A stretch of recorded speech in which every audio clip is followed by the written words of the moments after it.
16 साल की लड़की ने बॉयफ्रेंड के किए 17 टुकड़े। सऊदी अरब में काम करता था बॉयफ्रेंड, उसको मिलने छत्तीसगढ़ बुलाया और अपने दूसरे बॉयफ्रेंड के साथ मिलकर उसके 17 टुकड़े कर दिए।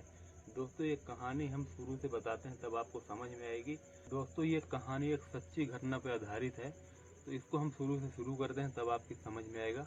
दोस्तों ट्रेन में जा रहा था वसीम अंसारी नाम का एक लड़का, और वो जिस सीट में बैठा था उसके ठीक सामने वाली सीट पे एक लड़की बैठी थी। वो 16 साल की लड़की थी दोस्तों, और देखने में बहुत ही खूबसूरत थी। अब वसीम के मन में चलता है कि इस लड़की से बातचीत किया जाए, और उसके मन में आता है कि इसका कॉन्टेक्ट नंबर ले लूं। तभी वसीम उससे बातचीत करने की कोशिश करता है, और वो लड़की भी बातचीत करती है। उससे पूछता है कि आप कहाँ तक जा रही हैं, कहाँ उतरेंगी। वो सारा कुछ अपना बताती है। उसके बाद वो वसीम से भी पूछती है। वसीम बताता है कि मैं झारखंड जा रहा हूँ। वसीम झारखंड का रहने वाला था दोस्तों। अब दोस्तों क्या होता है कि वो लड़की का स्टेशन आने वाला था, उसको जो है छत्तीसगढ़ में ही उतरना था, बिलासपुर स्टेशन पे। वसीम क्या करता है, उससे बोलता है कि आपका नंबर मिलेगा क्या। तो लड़की साफ मना कर देती है दोस्तों। वो बोलती है कि मैं नंबर नहीं दे पाऊंगी। हाँ ये हो सकता है कि तुम मेरी इंस्टाग्राम आईडी ले लो और अपनी इंस्टाग्राम आईडी मुझे दे दो, हम लोग इसी में चैटिंग पे बात कर लिया करेंगे। तभी वसीम बोलता है ठीक है, बन जाएगा, ऐसा भी ठीक ही है। और इंस्टाग्राम आईडी ले लेता है वसीम उसकी, और अपनी इंस्टाग्राम आईडी उसको दे देता है। दोनों इंस्टाग्राम आईडी शेयर कर लेते हैं एक दूसरे की। और उसके बाद वसीम अपने रास्ते और वो लड़की अपने रास्ते। अब दोस्तों वसीम अपने गांव पहुंचता है। वहाँ काफ़ी टाइम बिताने के बाद वसीम जो है नौकरी की तलाश में था। उसके पास कोई नौकरी नहीं थी उस टाइम। तो दोस्तों वो अपना इधर उधर से बातचीत करके पता लगा करके है, बातचीत करने से ये पता चलता है कि सऊदी अरब में बहुत अच्छा काम है, लेकिन उसके लिए वीज़ा पासपोर्ट लगेगा। तब दोस्तों वसीम अपना पासपोर्ट बनवाता है और वो अप्लाई करता है प्राइवेट कंपनी के लिए सऊदी अरब में। तो उसको बुला लिया जाता है वहाँ पे। अब दोस्तों वो एजेंटों के थ्रू जो है सऊदी अरब काम करने चला जाता है। अब वहाँ पे काम करता रहता है और इंस्टाग्राम पे चैटिंग होती रहती है इस लड़की से उसकी। काफ़ी दिन से दोनों बातचीत करते रहते हैं दोस्तों। काफ़ी दिन से इन लोगों की बातचीत हो रही थी। करीब बातचीत होते होते इनको 2.5 से 3 साल बीत जाता है दोस्तों। 3 साल तो बीत जाता है, लेकिन इन 3 सालों में क्या क्या हुआ वो भी जानना बहुत ज़रूरी है दोस्तों। जब भी लड़की को पैसों की ज़रूरत पड़ा करती थी, वो वसीम को फ़ोन लगा दिया करती थी और अपनी ज़रूरत बताती। वसीम एक बार में उसकी ज़रूरत पूरी कर देता था। इसी तरह दोस्तों एक बार क्या होता है, वो लड़की जो थी वो 3 दिन तक उसका कोई फ़ोन नहीं आता, कोई मैसेज नहीं आता है वसीम को। और वसीम बहुत परेशान हो जाता है। वो सोचता है कि आखिर हो क्या गया जो ये मुझे फ़ोन नहीं कर रही है। और वो बहुत परेशान रहता है। उसका मन नहीं लग रहा था ड्यूटी पे, और वो इस यही सोचता रहता था कि फ़ोन क्यों नहीं आ रहा है, आखिर क्या हो गया होगा। तरह तरह के उसके मन में ख्याल आते रहते थे। तभी दोस्तों एक दिन एक अनजान नंबर से फ़ोन जाता है वसीम के फ़ोन में, इंडिया से ही जाता है। तो दोस्तों वसीम फ़ोन रिसीव करता है, और रिसीव करने के बाद वही लड़की फ़ोन में बोलती है वसीम से। तो वसीम बोलता है कि तुमने ये दूसरे नंबर से फ़ोन क्यों किया, तुम्हारा नंबर बंद क्यों आ रहा है इतने दिन से, आखिर क्या हो गया है। तभी लड़की बताती है दोस्तों कि मेरा मोबाइल जो है ख़राब हो गया है, पूरी तरह से ख़राब हो चुका है, बनने की भी कोई चांस नहीं है, तो इसलिए मैंने दूसरे के नंबर से फ़ोन किया है। तभी दोस्तों वसीम बोलता है कि नया कोई मोबाइल ले लो। तभी लड़की बोलती है मैं नया मोबाइल कहाँ से ले लूँ, मेरे पास कोई पैसे नहीं हैं और न घर वाले मुझे दिलाएंगे। तभी दोस्तों वसीम बोलता है कोई बात नहीं, तुम्हें कौन सा फ़ोन चाहिए तुम मुझे बता दो, मैं इंतज़ाम कर दूंगा कुछ ना कुछ। तभी दोस्तों लड़की जो है वो आईफोन की डिमांड करती है। वो बोलती है आज के डेट में सब कोई यही फ़ोन चला रहा है, तो मुझे यही फ़ोन दिला दो, क्या इतना नहीं कर सकते मेरे लिए। तभी वसीम दोस्तों उसको आईफोन दिला देता है, वहीं से ऑनलाइन ऑर्डर कर देता है उसका एड्रेस लेकर के, और वो फ़ोन उसको पहुंच जाता है। अब दोस्तों आगे की बातचीत उसी आईफोन के द्वारा वो लड़की करने लगती है वसीम से, और इसी तरह इन दोनों की बातचीत चलती रहती है। इसी तरह दोस्तों जो भी उसको कमी पड़ती, 10,000 20,000 रुपये हर महीने वसीम उसको भेजा करता था। और जो जो भी उसको सामान चाहिए होता था, तो उसे ये था कि वसीम दिला देगा, और वो दिला भी दिया करता था। तो दोस्तों इसी तरह से वसीम ने उसके पीछे बहुत पैसा खर्चा किया। अब इतना पैसा खर्चा करने के बाद जो है वो लड़की के मन में आ जाता है लालच। वो सोचती है कि इसके पास ज़रूर बहुत पैसा है और ये कोई बहुत बड़ी नौकरी कर रहा है, इसके पास पैसों की कोई कमी नहीं है। अब दोस्तों, वसीम को रिझाने के लिए वो लड़की क्या करती है, वीडियो कॉल पे बात करना चालू कर देती है। अब ये दोनों वीडियो कॉल पे भी बात इनकी होने लगती है। वसीम को भी बहुत अच्छा लग रहा था। अब दोस्तों, धीरे धीरे बात इतनी बढ़ चुकी थी कि जो लड़की बात किया करती थी वसीम से, वो अब वीडियो कॉल पे दोस्तों बिना कपड़ों के वसीम के सामने आ जाया करती थी। इस तरह से बिना कपड़ों पे वीडियो कॉल करना वसीम का धीरे धीरे मन बहुत ज़्यादा जीत लेती है वो लड़की। अब दोस्तों, वसीम जो था वो पूरी तरह से उस लड़की के बस में था। वो एक बार जो बोल दिया करती, वसीम हंसते हंसते वही किया करता था। तभी एक दिन लड़की जो है वसीम से कहती है कि वीडियो कॉल पे बात करते हो और वहीं से देखते रहते हो, कभी मिलने क्यों नहीं आते हो। तभी वसीम कहता है कि तुमने कभी बुलाया ही नहीं, इसीलिए मैंने कभी बोला भी नहीं आने के लिए। अब दोस्तों, वो लड़की बोलती है कि हो सके तो तुम आ जाओ मिलने के लिए। तो वसीम दोस्तों बहुत खुश हो जाता है और वो लड़की से बोलता है कि तुम चिंता मत करो, मैं जल्दी टिकट करवा के तुमको फ़ोन करके बता दूंगा जिस दिन आना होगा। अब दोस्तों, वसीम अपना कंपनी से ले लेता है छुट्टी और वहाँ से ये बोल करके छुट्टी लेता है, वो अपने गांव जा रहा है। अब दोस्तों, वो करता भी ऐसे ही, वहाँ से वो टिकट करवाता है दिल्ली की और सीधा फ्लाइट पकड़ के दिल्ली आता है। दोस्तों, दिल्ली से जो है वो झारखंड भी पहुँचता है, झारखंड का ही रहने वाला था। उसके बाद झारखंड से दोस्तों ट्रेन पकड़ के सीधा बिलासपुर निकल जाता है। अब वो लड़की जो थी बोलेरो लेकर दोस्तों उसको पिकअप करने के लिए जाती है। स्टेशन पर लड़का देखता है कि बोलेरो लेकर के आई है। लड़का बहुत खुश हो जाता है और दोस्तों वो पहुंचता है, उससे बातचीत करता है। तभी देखता है कि उसके साथ में एक लड़का और रहता है। तभी वो लड़का के बारे में पूछता है, ये लड़का कौन है।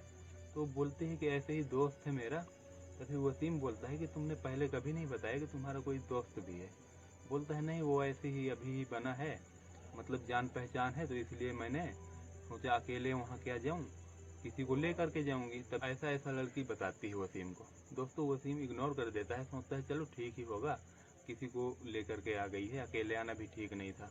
अब दोस्तों, वो लोग बिलासपुर स्टेशन से निकल जाते हैं, गाड़ी पे रवाना हो जाते हैं और वो लोग कोई शहर के बाहर एक मकान बना हुआ था जो खाली पड़ा रहता था अक्सर, और वो उसी लड़की के रिलेटेड कोई मकान था जो खाली था।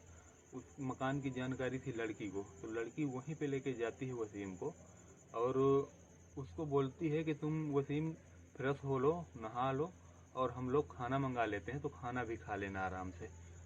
और दोस्तों, वो जो लड़की के साथ लड़का था उसको लड़की भेज देती है कि तुम जा करके बाहर से कुछ खाने के लिए खाना ले आओ, और वो लड़का चला जाता है। अब इधर वसीम नहा धो के रेडी हो जाता है और वो भी आके बैठ जाता है। अभी दोस्तों, वो लड़का भी खाना लेकर के आ जाता है।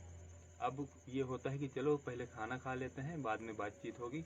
दोस्तों, वसीम खाना लेकर के बैठा था, तभी दोस्तों पीछे से वो लड़का जो है वसीम के गले में एक बड़ा सा चाकू लगा देता है। अब वसीम बहुत घबरा जाता है, वो बोलता है ये सब क्या हो रहा है। तभी जो है वो लड़की बोलती है कि तुम्हारे पास जो भी है सारा कुछ निकाल दो, और उसका जो बैग था वो लड़की अपने हाथ में ले लेती है दोस्तों, और वो गले में चाकू लगा करके रखता है। तभी वसीम बहुत घबरा जाता है और वो जोर से चिल्लाता है। तभी दोस्तों, वो लड़का उसके गले में चाकू मार देता है। वो लड़का जो था उसका नाम रजा खान था, और दोस्तों वो जो है चिकन और मछली बेचा करता था, और उसको जो है बड़ा एक्सपीरियंस था ये काटने पीटने का।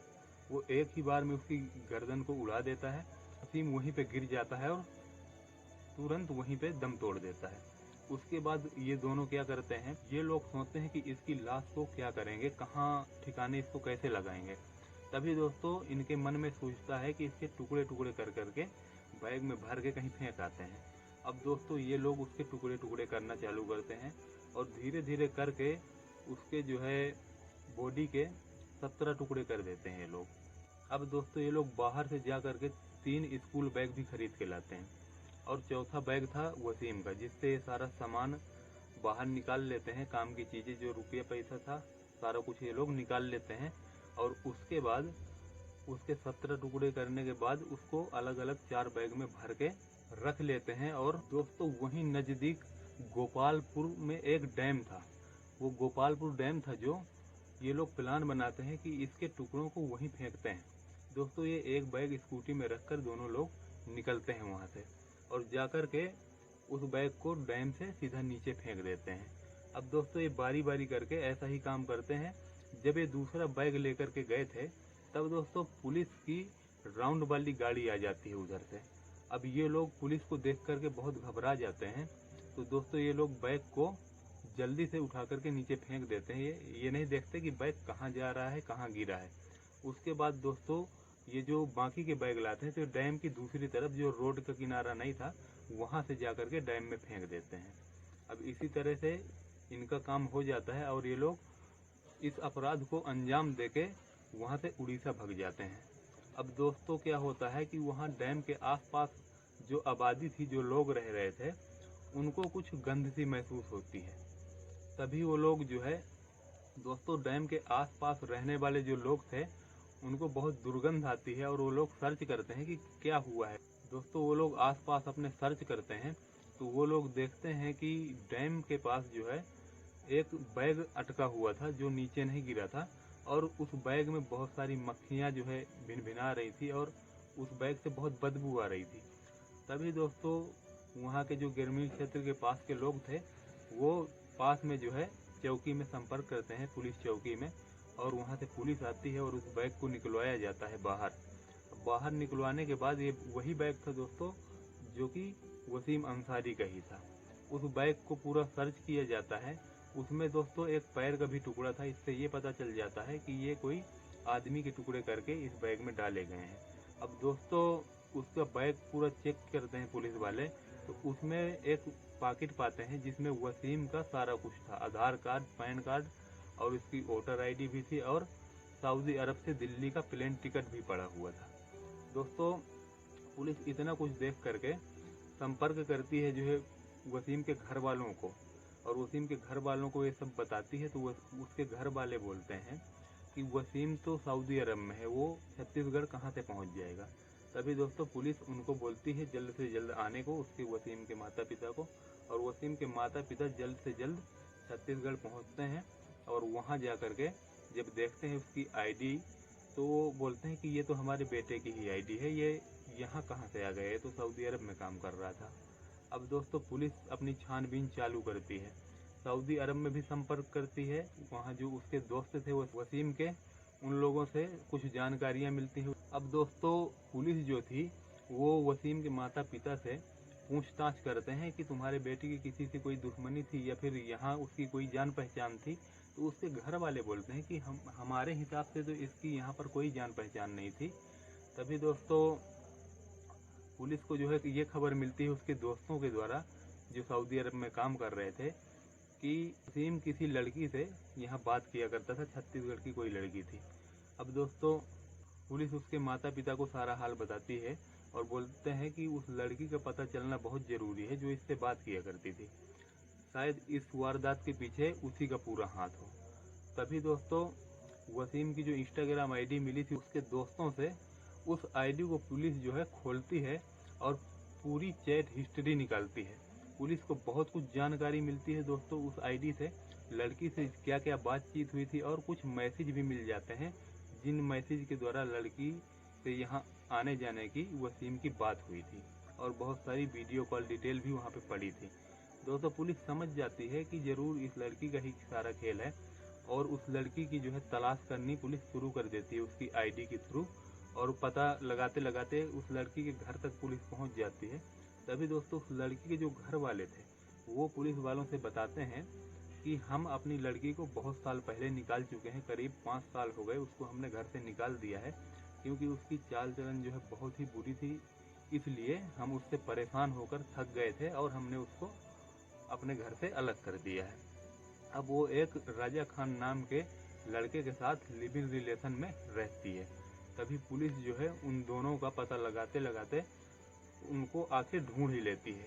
वो लोग उड़ीसा में छुपे हुए थे, वहाँ से उनको पकड़ के लाया जाता है और जब मार पड़ती है उनको तो तुरंत सारी की सारी सच्चाई वो दोनों उगल देते हैं। अब पुलिस की जब मार पड़ती है इन दोनों को ये सारा सच कबूलना चालू कर देते हैं। तभी दोस्तों लड़की जो है बताती है कि वसीम उसको बहुत सारे पैसे भेजा करता था हर महीने खर्चे के लिए, और उसको एक आईफोन भी दिलाया था और बहुत सारी महंगी महंगी चीज़ें दिलाई थी। तो लड़की को लगा कि वसीम के पास बहुत पैसा है, और लड़की ने ऐसा ऐसा पुलिस को सारा कुछ बताया। अपने जो है इस बॉयफ्रेंड के साथ, जो दूसरा बॉयफ्रेंड था इसका रजा खान, उसके साथ मिलकर के ये साजिश रची थी कि वसीम को यहीं पे बुलाया जाए और उसके साथ लूट कर ली जाए, और ना माने तो उसको मार भी दिया जाए। जो है दोस्तों पुलिस को सारा हाल पता चलता है, तो पुलिस बहुत फटकार लगाती है इन दोनों को और बोलती है कैसे इंसान हो तुम लोग, तुम्हारे अंदर तो एक भी इंसानियत नहीं है। सीधा जो है उनको जेल के लिए रवाना कर दिया जाता है दोस्तों, और कोर्ट उनको जो सज़ा उनकी बनती थी वो सज़ा दे देती है। जो सज़ा उनकी बनती थी उनको वो सज़ा मिल जाती है। और दोस्तों बड़ी सावधान रहने की दुनिया है ये, ऑनलाइन ठगी बहुत चल रही है इस सीजन में, इसलिए ये सच्ची घटना है। इसको हमारा बताने का उद्देश्य यही था कि लोग ज़्यादा से ज़्यादा जागरूक हो सकें और समझदार हो सकें। दोस्तों अगर वीडियो पसंद आए तो वीडियो को लाइक ज़रूर से कर लें, चैनल को सब्सक्राइब कर लें और बेल आइकन प्रेस कर लें, ताकि हमारे हर एक कहानी के वीडियो सबसे पहले आप तक पहुंच सकें। और दोस्तों कमेंट करके हमें ज़रूर बताएं आप हमारा वीडियो कहां से देखते हैं, ताकि हम आपका नाम अपने अगले वीडियो में ले सकें। तो चलिए दोस्तों, नमस्कार।